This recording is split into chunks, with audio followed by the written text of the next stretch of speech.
요한복음 21장 15절로 17절 말씀입니다. 이렇게 그들이 먹은 뒤에 예수님께서 시몬 베드로에게 이르시되 요나의 아들 시몬아 내가 이것들보다 나를 더 사랑하느냐 하시니 그가 그분께 이르되 주여 그러하오이다. 내가 주를 사랑하는 것을 주께서 아시나이다 하매 그분께서 그에게 이르시되 내 어린 양들을 먹이라 하시고 다시 두 번째 그에게 이르시되 요나의 아들 시몬아 내가 나를 사랑하느냐 하시니 그가 그분께 이르되 주여 그러하오이다. 내가 주를 사랑하는 것을 주께서 아시나이다 하매 그분께서 그에게 이르시되 내 양들을 먹이라 하시고 세 번째 그에게 이르시되 요나의 아들 시몬아 내가 나를 사랑하느냐 하시니 그분께서 자기에게 세 번째 내가 나를 사랑하느냐 하고 말씀하심으로 베드로가 근심하며 그분께 이르되 주여 주께서 모든 것을 아시매 내가 주를 사랑하는 것을 주께서 아시나이다 하니 예수님께서 그에게 이르시되 내 양들을 먹이라. 아멘. 말씀을 읽을 때마다 마음을 뜨겁게 해주는 그런 구절들이 있죠. 물론 성경의 모든 말씀이 하나님의 말씀입니다. 그거에는 변함이 없죠. 하지만 사람이 살아왔던 인생의 경험과 여러 과정 속에서 특별히 어떤 부분에서 더 많이 하나님의 마음에 대해서 또 예수님에 대해서 느끼고 또 깨닫고 또 감동하는 그런 내용들이 있습니다. 저에게는 요한복음 21장이 그런 내용이에요. 사실 요한복음 21장이 마지막 장인데요. 요한복음 20장을 읽어보면 마치 요한복음 20장이 요한복음을 마무리하는 것처럼 그렇게 끝납니다. 요한복음 21장 우리가 읽었는데 20장 마지막 구절 두 구절만 한번 제가 읽어드리겠습니다. 요한복음 20장 30절 31절 말씀입니다. 진실로 예수님께서 자기 제자들 앞에서 이 책에 기록되지 않은 다른 표적들도 많이 행하셨으나 여기서 말하는 이 책이 지금 요한복음이죠. 이것들을 내가 기록함은 자 이제 요한복음을 기록한 이유가 나와 있어요. 예수님께서 하나님의 아들 그리스도이심을 너희가 믿게 하려 함이요 또 믿고 그분의 이름을 통해 생명을 얻게 하려 함이니라. 바로 예수님을 통해서 영원한 생명을 얻게 하기 위해서 요한복음이 기록됐다고 요한복음 20장 마지막 두 구절에 정확히 나와 있어요. 자, 보통 책이 마무리가 될 때 이 책이 어떠한 목적으로 또 어떠한 의미로 쓰여졌다라고 말을 하고 마무리를 합니다. 그리고 요한복음 20장에서 끝나야 될 것 같아요. 그렇죠? 그런데 갑자기 21장이 다시 한 장이 딱 나오는 거예요.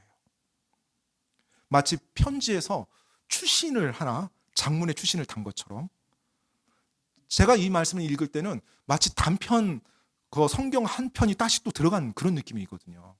다시 21장이 또 시작이 돼요. 사실 이 21장을 통해서요. 복음서와 사도행전, 즉 예수님의 사역과 사도들의 사역에 연결고리가 이어집니다. 마태, 마가, 누가, 요한복음 20장까지는요. 예수님을 부인한 베드로가 예수님, 부활하신 예수님을 만나긴 했지만 어떠한 회복되는 내용도 없어요. 예수님을 부인하고 끝납니다.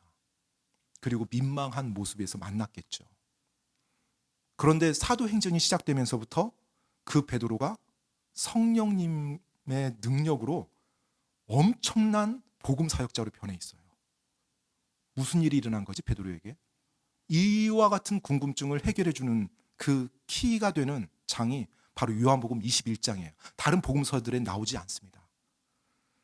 그래서 요한복음 21장이 복음서와 사도행전의 그 연결고리 역할을 해주고요.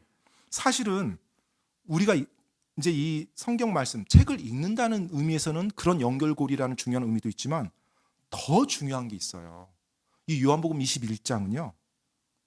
제가 확신컨대 지난 2000년 동안 하나님께서 신약 성경을 우리에게 주시고 흘러봤던 그 2000년 동안 수많은 하나님의 사람들을 아마 일으켜 세웠던 장이라고 저는 믿습니다. 왜요? 베드로와 같이 주님을 섬기고 주님을 믿다가 때때로 넘어지고 죄 가운데 죄책감에 빠지고 자기 자신에 대해서 실망하고 이런 수많은 하나님의 사람들이 있어 왔거든요. 그런데 그 실망과 절망 가운데 있었던 그리스도인들이 하나님의 사람들이 이 21장의 내용을 통해서 다시 주님의 사랑 안에서 일어날 힘을 받았거든요. 저는 그렇다고 확신하는데요. 왜냐하면 저 역시 그런 사람 중에 한 사람이거든요. 제 삶에서 주님을 섬기고 낙심과 내 자신에 대한 실망과 절망 속에 빠졌을 때 바로 요한복음 21장의 이 예수님의 말씀이 저로 하여금 괜찮아, 다시 일어나, 이 말씀을 해주시는 장들이었거든요. 바로 그 예수님의 사랑이 제가 오늘 이곳에 있도록 만들어준 것이고요. 또 아마 이곳에 있는 분들도 그 예수님의 사랑으로 말미암아서 지금 여기까지 오신 분들도 있을 것입니다. 바로 예수님께서 베드로에게 하셨던 그 질문, 내가 나를 사랑하느냐, 그 질문으로 말미암아서요. 오늘 이 예수님께서 우리에게 또 나에게 또 베드로에게 하셨던 내가 나를 사랑하느냐 하는 그 질문이 이 아침 우리들 마음 깊은 곳에 울림이 있기를 저는 간절히 기도하면서 말씀을 이어가겠습니다. 예수님의 십자가 사건 전까지 어느 누구도 베드로가 예수님을 부인할 거라고는 상상도 하지 못했습니다. 물론 베드로가 성격이 급하고 굉장히 행동 중심이고 그래서 실수하는 내용들은 나옵니다. 하지만 예수님을 향한 열정과 그의 헌신을 보면 어떤 누구 못지 않아요. 누구에게 절대 지지 않습니다. 그 베드로의 모습을 여러분은 성경에 기록된 내용들을 한번 쫙 파노라마처럼 한번 머릿속에 한번 그려보세요. 처음에 예수님 앞에서 예수님께 부름받을 때 그 갈릴리 호숫가에서 물고기를 잡지 못했던 그가 예수님의 말씀으로 깊은 데 가서 그물을 내렸을 때 엄청난 물고기를 잡죠. 평생 어부로 살아왔던 그에게 있어서 그 일은 처음 있었던 일이에요.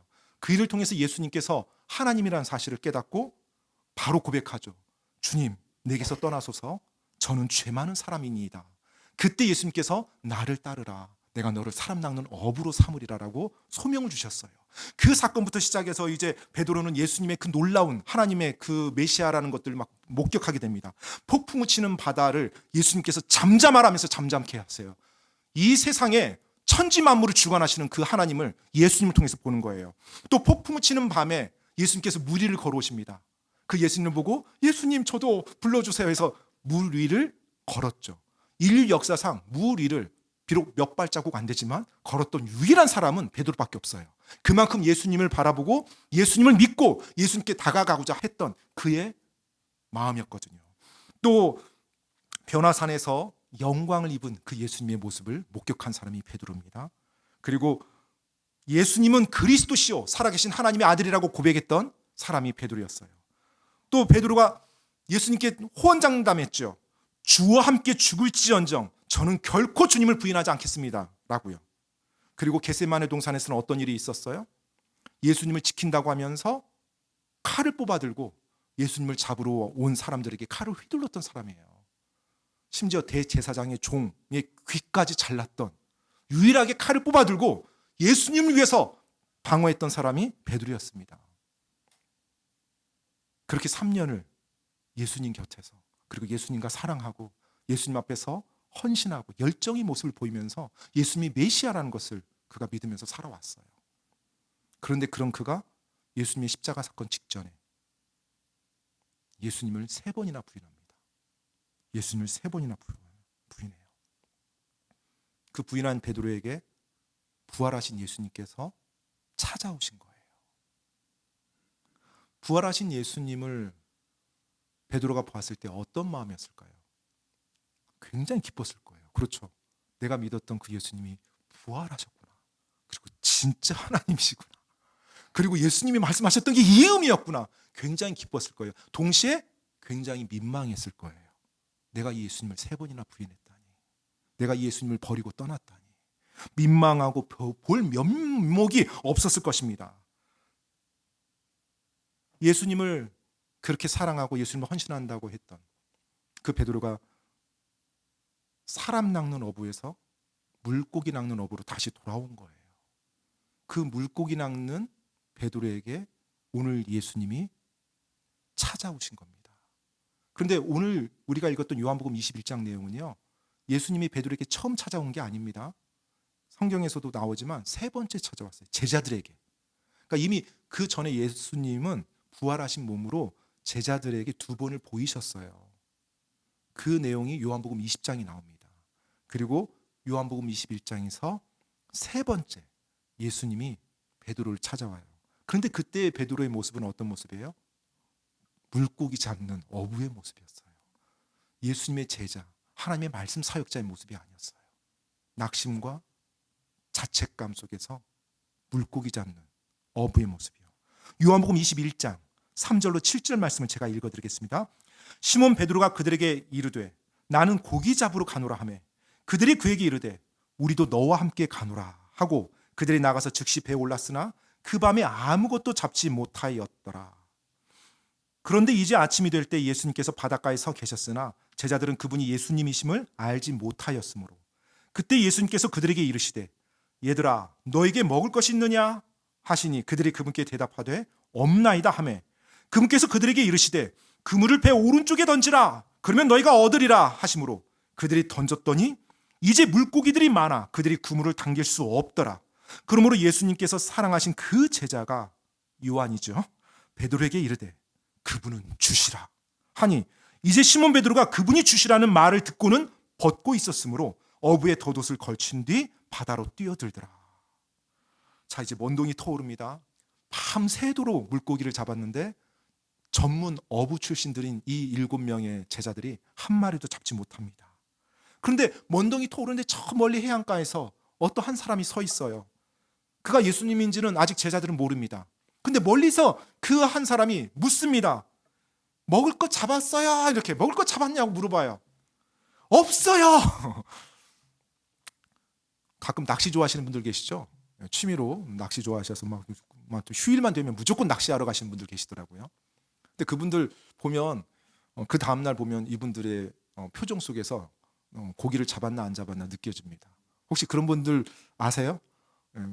모든 세상이 무너진 것처럼 이렇게 낙심돼서 오시는 그런 분. 근데 무슨 일이에요? 하면 고기를 한 마리도 못 잡았다는 거예요. 여러분, 취미로 고기 잡으러 갔는데 취미로 잡는 사람도 한 마리도 못 잡으면 힘 빠져서 며칠이 가더라고요. 그런데 어부가, 직업인 어부가 밤새도록 잠 안 자고 그물을 내렸는데 한 마리도 못 잡았으면 어떤 느낌이었겠어요? 이건 뭐지? 정말로 절망스러웠을 거예요. 그리고 이게 지금 뭐 하는 일인가 이런 생각도 들었을 거예요. 그런데 저기 멀리 해안가에서 한 분이 나타나더니 먹을 것이 있냐고 물어봐요. 없죠. 하나도 없어요. 배도 쫄쫄 굶는 거예요. 정말로 힘 빠지고 낙심 가운데 어쩔 줄 몰라서 쩔쩔맸을 거예요. 그런데 그분이 갑자기 한마디를 하는 거예요. 배 오른편에 그물을 던지라고요. 사실 말이 안 되죠. 배 왼편이나 오른편에 무슨 물고기가 없다가 생깁니까? 말이 안 되는 거죠. 근데 놀라운 것은 아마 이들도 기력이 없어서 그런지 그분의 말을 듣고 오른편에 그물을 내립니다. 내렸더니 어떤 일이 일어나요? 어마어마한 물고기가 잡히는 거예요. 어마어마한. 바로 그 상황에서 머리가 잘 돌아가는, 그리고 예수님을 가장 사랑했다고 하는 그 요한이 3년 전에 그 사건을 떠올립니다. 3년 전에도 비슷한 일이 있었잖아요. 그리고 그건 누구만이 할 수 있어요? 창조주 하나님만이 할 수 있죠. 그래서 그 해안가에 계신 저분이 부활하신 예수님이고 그분이 주시다. 그 순간 베드로가 덧옷을 걸치고 그 예수님께 찾아가려고 물속에 뛰어들어옵니다. 그럼 막 헤엄쳐가요. 덧옷을 걸치고. 그러니까 예수님을 경배하고 예수님을 존귀하게 여기기 때문에 옷을 걸친 겁니다. 네. 그래서 물속에 들어가서 헤엄쳐갑니다. 그리고 이제 배가 가요. 제자들이 해안가에 도착하니까 숯불이 피워져 있어요. 그리고 거기에 생선을, 예수님이 물고기를 굽고 계시는 거예요. 그리고 빵을 준비하시고요. 방금 요한복음 21장 시작할 때 이 7명의 제자들이 언급이 됩니다. 베드로, 도마, 야고보, 요한, 나다나엘, 그리고 2명은 이름이 언급되지 않았어요. 7명의 제자들이라고 정확히 말해주고 있어요. 아무것도 먹지 못하고 밤새도록 그물을 내리고 올리고 그렇게 굶주리고 허기진 제자들이 예수님 앞에 선 거예요. 그리고 베드로는 어떤 모습이에요? 물이 뚝뚝 떨어지는 모습에서 혼자 헤엄쳐 왔으니까 물 뚝뚝 떨어진 상태에서 서 있어요. 이른 아침 예수님께서 그들에게 먹을 것을 준비해서 그들에게 먹도록 허락합니다. 성경 말씀 보면 이 제자들이 그 순간 예수님이란 걸 알고서 아무도 묻지 못했대요. 그리고 묵묵히 먹기만 한 거예요. 예수님이시죠? 이런 말을 못한 거예요. 예수님인 건 알아요, 이제 다. 아무도 묻지 못합니다. 요한복음 21장 12절로 14절 말씀 제가 한번 읽어드리겠습니다. 예수님께서 그들에게 이르시되 와서 먹으라 하시니 그분이 주시라는 것을 제자들이 알므로 아무도 선생님이 누구시니까 하고 감히 그분께 묻지 아니하더라. 그때 예수님께서 오셔서 빵을 가져다가 그들에게 주시고 물고기도 그와 같이 하시니라. 이제 이것은 예수님께서 죽은 자들로부터 일어나신 뒤에 세 번째 자기 제자들에게 자기를 보이신 것이더라. 제자들 가운데 어느 누구도 감히 예수님께 묻지 못했어요. 여러분, 베드로가 지금 이 물고기 생선과 빵을 먹을 때 그 마음이 어떠했을 것 같아요? 한번 여러분이 베드로라고 생각해보고 상식적인 차원에서만 더듬어 보세요. 여러분이 지금 그 자리에 있어요. 3번이나 예수님 모른다고 내가 부인했어요. 그런데 그 예수님이 부활하셔서 나에게 친히 찾아오셨어요. 그런데 여러분, 다른 제자들하고 다르게 베드로가 경험한 게 하나 더 있었어요. 예수님 십자가 사건 때 베드로는 예수님이 십자가 달리시기 직전에 예수님의 눈빛을 본 사람이에요. 누가복음 22장 60절로 62절 말씀에 이렇게 기록되어 있습니다. 베드로가 이르되 사람아 나는 내가 무슨 말을 하는지 알지 못하노라 하였는데 그가 아직 말하고 있을 때 즉시 수탉이 울더라. 주께서 돌아서서 베드로를 바라보시니 베드로가 주께서 자기에게 하신 말씀 곧 수탉이 울기 전에 내가 3번 나를 부인하리라 하신 그분의 말씀을 기억하고 나가서 비통하게 우니라. 베드로가 3번째 예수님을 부인했어요. 곁에 있었던 사람이 당신도 그 예수와 함께 있었던 사람 아니야? 당신도 갈릴리 사람 아니야? 말하니까 나는 당신이 무슨 말하는지 모르겠어요. 이렇게 말하는 거예요. 그런데 그 순간 주님이 그 대제사장 그 신문 받고 있는 그 주님이 몸을 돌려서 베드로를 바라본 거예요. 베드로가 그 예수님을 보고 그분의 말씀이 기억났대요. 그리고 나가서 비통하게 울었대요. 비통하게. 베드로의 그 머릿속에 그 예수님의 눈빛이 저는 기억이 났을 거라고 생각이 돼요. 여러분께 성경에 나와 있지 않지만 물어볼게요. 예수님이 어떤 눈빛으로 봤을까요? 베드로를. 째려봤을까요? 너 어떻게 나를 3번이나 부인해? 째려봤어요? 아니면 한심하다듯이 봤을까요? 쟤는 역시 안 돼. 이런 식으로요? 예수님께서 탁 이렇게 저는 확신컨대 베드로를 봤을 때 그 부모의 눈으로 보지 않았을까? 그렇죠. 측은지심. 베드로 괜찮아. 베드로야 괜찮아. 그러면서 오히려 그 베드로가 이제 어떻게 다시 회복돼야 되는 그 부분을 더 많이 걱정하고 염려해 줬던 그 예수님의 눈빛이 아니었을까. 그 눈빛을 보고 베드로가 나가서 비통하게 옵니다. 얼마나 자기 자신이 미웠겠어요. 그 예수님을 내가 부인하다니. 그런 베드로에게 지금 예수님이 찾아와서 물고기를 구워주시고 빵을 주신 거예요. 베드로가 먹으면서 어땠을 것 같아요? 저는 소화가 잘 됐을까? 이런 생각도 들고, 근데 밤새도록 굶었으니까 배는 고팠을 것 같아요. 많은 감정들이. 어쩜 제자들 중에서는요 진짜 눈물 줄줄 흘리면서 먹은 제자도 있지 않았을까. 그 예수님 너무 얼마나 감사하고 너무나 감동이잖아요. 근데 여러분, 지금 예수님께서 두 번이나 베드로를 찾아왔어요. 제자들이 있을 때. 그리고 오늘 이 요한복음 21장의 사건은 세 번째 찾아온 겁니다. 이른 아침에요. 갈릴리 호숫가에 물고기와 빵을 준비해서, 그리고 숯불까지 준비해서.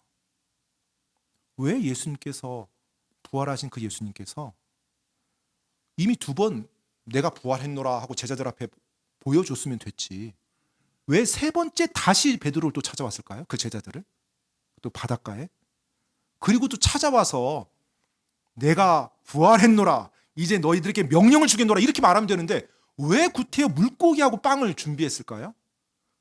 그리고 또 물고기와 빵을 준비했는데 왜 물고기를 구워줬어요? 예수님께서 오병이어 기적도 행하신 분이잖아요. 지금 7명 장정이 문제가 아니라 5,000명 장정도 먹이신 분이에요. 빵 하나 가져와서 먹을지어다 하고 축복해서 그냥 쫙 퍼지면 되는데 왜 친히 물고기를 당신께서 직접 구워주셨냐는 거예요. 시간 남아서? 절대 그렇지 않죠.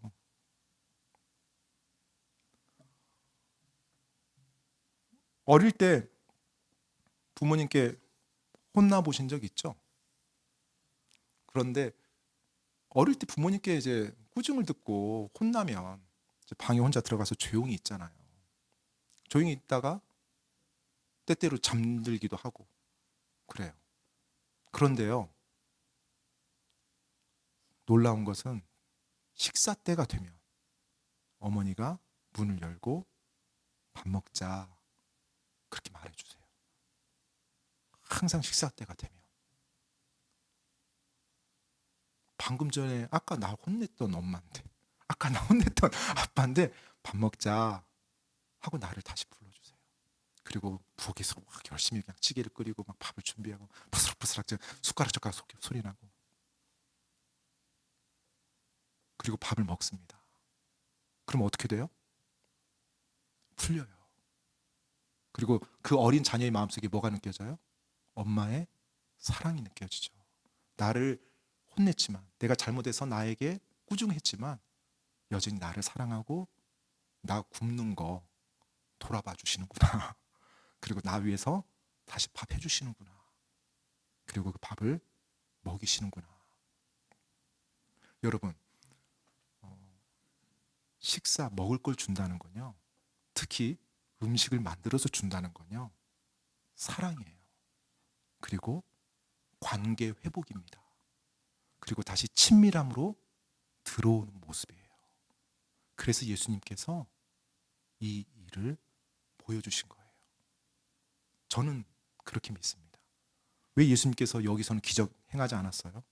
물고기 가지고 1,000개로 딱 늘리고 빵 가지고 2,000개 딱 늘려서 먹을지어다, 마음대로 먹어 이렇게 할 수 있는데 왜 친히 그 어떤 기적도 행하지 아니하시고 물고기를 구우시고 빵을 준비해서 먹으라고, 그리고 예수님께서 직접 물고기와 빵을 건네주셨어요. 제자들에게.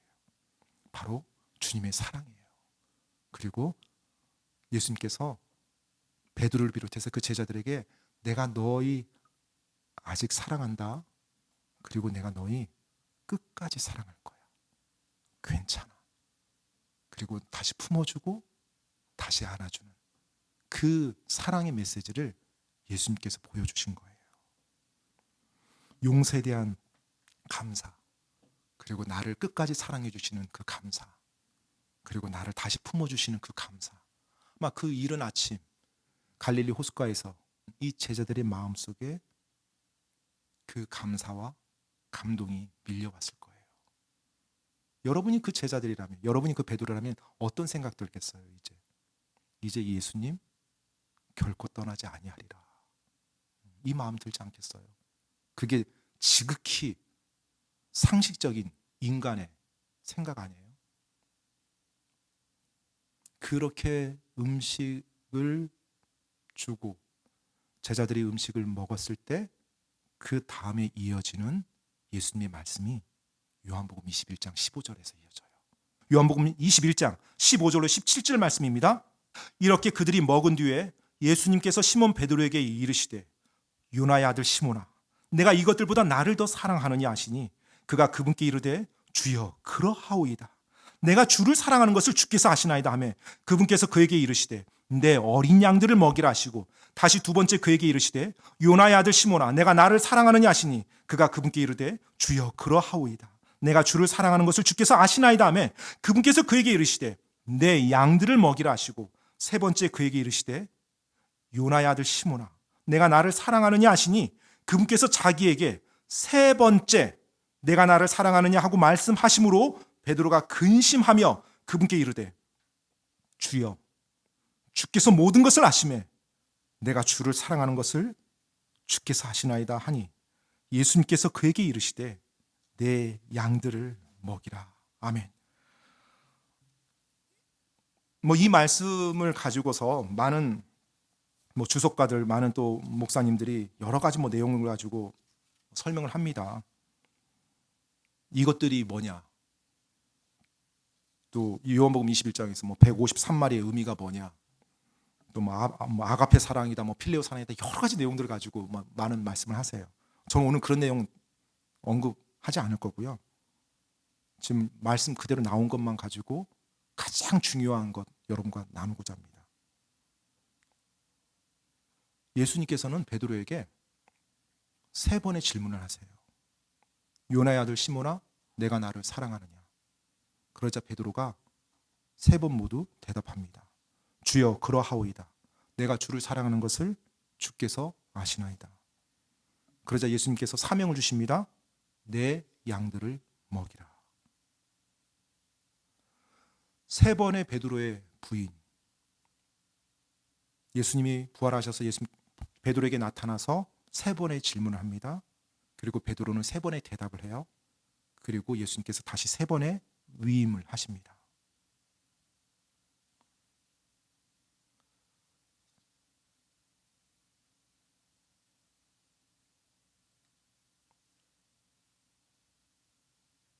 여러분,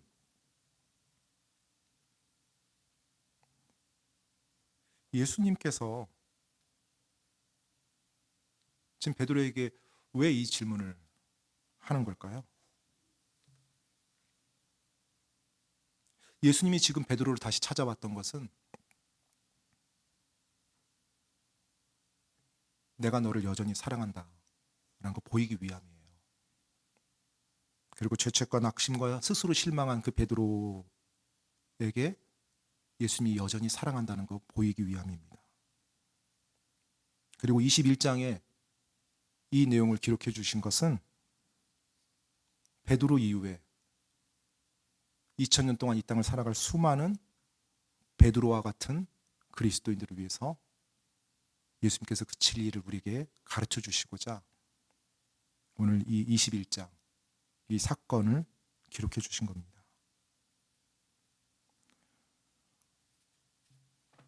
여러분 예수님 사랑합니까?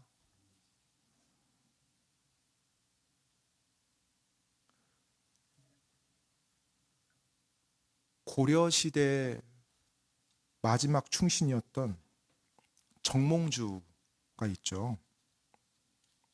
정몽주가 이방원 앞에서 지었던 시가 있었습니다.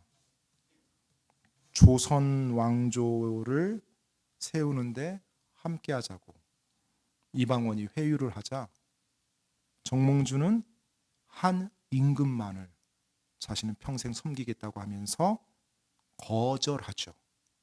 그러면서 정몽주가 지었던 시가 우리가 알고 있는 단심가입니다. 아마 학교 다닐 때 외웠던 것 같아요. 저도 외웠던 기억이 납니다. 이 몸이 죽고 주고 100번 고쳐주고 백골이 진토되어 넋이라도 있고 없고 님 향한 일편 단심이야 가실 줄이 있으랴. 근데 나이가 들어가면서요 이 시가 너무나 멋져 보이는 거예요. 그리고 이 정몽주라는 그 인물에 대해서 굉장한 어떤 존경심이 나와요. 이런 충정을 가지고 있었던 사람이었구나. 어떻게 이런 고백을 하며 그 모든 부귀 영화의 길을 내려놓고 한 임금만을 충성한다고 하는 그 절개가 나올 수 있었을까? 이 몸이 죽고 주고 100번 고쳐주고 내가 다시 태어나서 100번 죽는다 할지라도 내 백골이 썩어서 흙과 묻혀서 진토가 될 정도가 돼서 넋이라도 있고 없고, 사실은 우리 혼은 절대 없어지는 게 아니죠. 뭐 정몽주가 그건 몰랐겠죠. 여하튼 넋이 없어진다 할지라도 내 왕을 향한 나의 일편단심은 절대 사라지지 않을 것이다. 이 땅의 왕을 향해서도 이런 충심을 사람이 가질 수 있다라면, 여러분, 만왕의 왕을 향해서는 우리가 얼마나 더 큰 충심을 가질 수 있단 말입니까? 이 땅의 왕을 위해서도 이런 마음과 절개를 가질 수 있다라면, 나를 사랑하시고 나를 위해 죽어주신 그 왕을 위해서는 얼마나 더 큰 사랑과 절개를 내가 보일 수 있단 말입니까? 갈릴리 호숫가에서 예수님을 만난 이후에 베드로의 삶은 주님을 향한 영적 단심과를 보여주는 삶이었어요. 이제 사도행전에 들어가면 베드로의 그 모습이 다시 이제 나옵니다. 그가 하나님의 말씀, 예수 그리스도의 복음을 들고 사역하는 그 모습이 나와요. 많은 내용들이 있지만 제가 한 구절만 여러분과 같이 나누기 원하는데요. 사도행전 3장 14절로 15절 말씀입니다. 너희가 거룩하신 분, 곧 의로우신 분을 부인하고 살인자를 너희에게 주기를 구하여 생명의 통치자를 죽였도다. 그러나 하나님께서 그분을 죽은 자들로부터 일으키셨고 우리는 그 일의 증인들이니라. 베드로가 지금 사람들에게 예루살렘 성전에서 솔로몬 주랑에서 외치는 겁니다. 거룩하신 분, 의로우신 분, 고유명사입니다. 즉 메시아를 말하고 있어요. 그분을 너희가 부인했다. 너희가 생명의 통치자를 죽였다. 그러나 하나님께서 그분을 죽은 자들로부터 일으키셨고 우리는 그 일의 증인이라고 외쳐요. 근데 여러분, 여기서 나오는 이 증인이 성경 기록된 헬라어로는요, 마르투스입니다. 마르투스. 그러니까 마르투스가 이제 성경, 이제 킹제임스 성경 번역되면서 위트니스, 증인이라고 했어요. 그런데 이 마르투스가 킹제임스 성경 안에서 보면요, 동일한 헬라어를 다른 곳에서는 마터라고 번역했어요. 사실 마터하고 같은 어원입니다. 마르투스, 마터, 순교자예요. 순교자. 그러니까 이 헬라어 마르투스를 어느 구절에서는 순교자라고 번역했고 어느 구절에서는 증인이라고 번역했어요. 그렇다면 여러분, 증인이 어떤 사람이에요? 자기가 본 것을 증언하는 사람인데 어떻게 증언해야 돼요? 목숨 걸고 증언하는 거예요. 목숨 걸고. 목숨 걸고 증언했는데 그 증언으로 죽임을 당했어요. 그러면 순교자인 거예요. 그리고 죽지 않았어요? 그러면 증인인 거예요. 그래서 문맥에 따라서 이 마르투스라는 단어를 증인, 때로는 순교자. 그래서 사도행전 22장 20절에 보면 표시 필요 없고요. 주의 순교자 스데반 나올 때 그 순교자가 이 마르투스 헬라어 동일한, 증인과 동일한 헬라어로 사용했어요. 또 요한계시록 2장 13절에서도 예수님께서 버가모 교회에게 주신 말씀이신데요. 안디바가 나의 신실한 순교자가 되어 나의 믿음을 부인하지 아니하였다고 할 때 예수님이 말씀하신 안디바가 나의 신실한 순교자, 그 순교자가 마르투스, 증인이란 헬라어 단어와 동일한 단어예요. 즉 베드로가 지금 여기서 말하는 건 무슨 말이에요? 자기 목숨 걸고 예수님의 부활에 대해서, 예수님의 주님 되심에 대해서 목숨 걸고 증언한다는 거예요. 베드로의 마음 깊은 곳, 그곳에서는 예수님을 향한 영적 단심가가 새겨져 있었어요. 이 몸이 죽고 주고 100번 고쳐주고 백골이 진토되어 넋이라도 있고 없고 나의 예수님, 그분을 향한 일편단심이야. 가실 줄이 있으리야. 나는 이제 결코 그 예수님을 부인하지 않으리. 전승에 따르면 이 베드로가 나중에 십자가에 거꾸로 매달려 죽었다고 합니다. 자기가 그렇게 요청했다고 하죠. 예수님처럼 자기는 죽을 자격이 없는 사람이라고 하면서요. 그 베드로로 말미암아 우리가 사도행전 행전에서만 보더라도 수많은 사람이 예수 그리스도를 자신의 개인의 구원자로 영접하고 믿습니다. 그 베드로로 인해서 수많은 사람이 이 땅에 참된 소망을 가지고 살아가요. 그리고 어쩌면 그들이 있어서 2000년이 지난 이 먼 대한민국에도 여러분과 저같이 복음을 듣고 이렇게 예수님을 믿으며 살아가는 이런 그리스도인들이 있었는지 모르겠죠. 오늘 그 예수님의 사랑이 여러분의 상황이 어찌하든지 간에 여러분을 다시 일으키고 주님과의 관계를 혹시 서운해진 부분이 있다면 친밀하게 회복시켜주는 그런 시간이 되길 원합니다. 그런데 여러분, 예수님이 나를 사랑하는 것은 변함이 없어요. 그런데 예수님을 사랑하는 것은 내가 하는 거잖아요. 그건 변해요. 예수님이 베드로에게 갈릴리 호숫가에 와서 그를 만났을 때 예수님은 원래부터 죽기까지 사랑해 줬어요, 베드로를. 근데 그날 아침에 뭐가 바뀐 거예요? 예수님을 향한 사랑을 다시 한번 일깨워 준 거예요. 그 사랑으로 말미암아 베드로가 그 놀라운 삶을 살 수 있었던 거거든요. 여러분 인생에 단 한 번 여러분이 이 땅에서 살아갑니다. 여러분의 그 사랑을 주님을 향해서 다 써본 적 있나요? 하늘 아버지를 위해서요. 잘 보세요. 아버지가 나를 사랑합니다. 아버지가 나를 위해서 죽어주기까지 사랑해주는 분인 건 내가 알아요. 내가 아들입니다. 그러면 아버지 밑에 10아들이 있어요. 한 아들은 그 아버지 사랑을 알고 깨달아서 아버지를 사랑해요.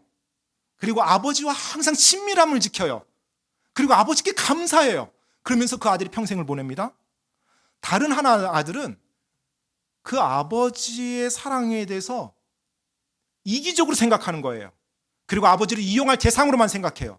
아버지에게서 내가 뭔가를 꺼내올 것만 생각합니다. 그래서 아버지를 사랑하기보다는 자신의 욕망, 쾌락만 사랑해요. 그리고 자기 욕심대로 살아갑니다. 두 아들 가운데 누가 행복한 삶 살까요? 인간의 이 세상에서도 당연히 전자죠. 그렇죠. 전자예요. 아버지로부터 더 많이 못 빼내고 자기가 원하는 대로 못 살았으니까 더 비참한가? 아니요. 진짜 아버지의 사랑에 감사해서 사는 사람이 이 땅의 삶에서도 행복한 삶을 사는 거예요. 그렇다면 여러분 하늘 아버지 앞에서는 어떻습니까? 이 땅에 우리가 육신의 아버지하고 살 때 그 몇십 년의 기간도 그것으로 결정되는데 그것에 많은 영향을 받는데 영원하신 하늘 아버지 앞에서 내가 어떠한 마음을 가지고 내가 그분을 향해서 어떤 사랑을 가져야 되겠습니까? 그리고 어떤 삶이 진짜 행복한 삶이겠어요? 나의 하늘 아버지, 그 하늘 아버지를 내가 진심으로 사랑하는 삶이에요. 나의 하늘 아버지, 그 아버지를 내가 영원히 친밀하게 관계를 가져가고 싶어하는 그 마음입니다. 그래서 예수님께서 그날 아침 베드로에게 그 질문했던 거예요. 사실 예수님의 질문이 아니죠. 베드로에게 가장 중요한 것이 무엇인지를 상기시켜줬던 거예요. 그리고 베드로의 입에서 그 말이 나오도록 이끌었던 것입니다. 어떤 말이요? 예수님 사랑합니다. 예수님이 이미 베드로 사랑하는 건 이미 보여졌어요. 중요한 건 베드로가 예수님을 언제 사랑하느냐예요. 베드로야, 내가 나를 사랑하느냐? 네, 예수님. 내가 예수님 사랑합니다. 내가 예수님 사랑하는 거 주께서 아십니다. 그 대답이 베드로에게 있어서 또 예수님을 믿는 우리 모두에게 있어서 가장 중요한 말이거든요. 그 사랑 안에 우리가 살아갈 때 주님 안에서 우리가 이 세상 안에서 주님을 기쁘게 하며 후회하지 않는 삶을 살아갈 수 있거든요. 예수님을 사랑한다는 것은 요한복음 14장에 나온 것처럼 내 명령을 가지고 그것을 지키는 자라야 나를 사랑하는 자니. 내가 그분을 사랑하기 때문에 그분의 말씀에 순종하며 그분을 기뻐하며 하루하루 살아가는 삶인 겁니다. 그 사랑 안에 거할 때 내 삶에서 베드로와 같이 내 모든 것을 내어줄 수 있는, 그런데도 기뻐요. 그리고 절대 후회하지 않고 영원한 상급이 주어지는 그 삶을 우리가 이 땅에서 살다 그 예수님 반드시입니다. 반드시 다시 만날 거예요. 그 예수님 반드시 다시 만날 겁니다. 그 삶을 여러분과 제가 이 땅에서 살아가기 원합니다. 오늘 예수님께서 여러분에게 묻습니다. 내가 나를 사랑하느냐? 여러분 어떻게 대답하시겠습니까? 기도하겠습니다.